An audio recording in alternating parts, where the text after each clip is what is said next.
So, ito siya sa mga kaibigan ko. Actually, ilang piraso na lang ito guys, mga kapatid, mga foxers. So, oo, yan na lang. Kung may dumating na, ano, di, ano na lang tayo. Kasi meron pa akong darating mga friendster ko. Di ko alam kung kailan sila darating. Sana sabihan niya muna ako, abisuhan ako. Kasi nga, medyo busy ang December, mga kabale, mga foxer. Nasira tuloy ang mood ko. Eto nga, nagpapaliwanag ka sa kanya, tapos gaganon niya yung kamay ko. So, anyway, mga kabadan yan, ilang pipiraso pa lang naman ito. Ayan, iilan na lang piraso, guys, mga kabadan. Sa mga, hindi ko pa naibigay sa mga friendster ko, ayan na lang, guys. Yan. Yan lang, guys. Tapos, ilalagay lang natin dito. Sa ating thank you, ayan, dito sa thank you, parang thank you eco bag. So, yan, konti-konti na lang. So, yan.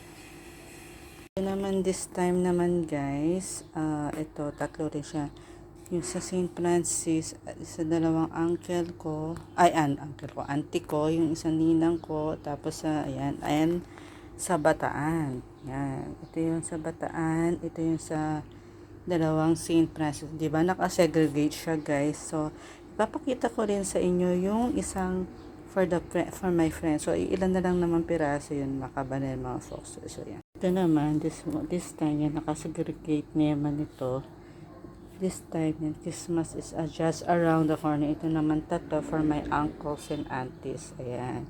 Yan, preparation for the gifts na. So, dati kasi hindi ako nakapag-video. So, yan. Ito, yan guys. So, yan. Di ko na ipapakita yung mga dama kasi baka makita nila. So, yan guys.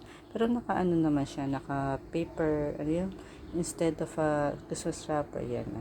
Pinasa ko na lang siya. So, next. Yan, ito. Yan. Ito yung sa mga girland group. Yan, sa barangay. Yan. Ito yung sa mga barangay. Yan.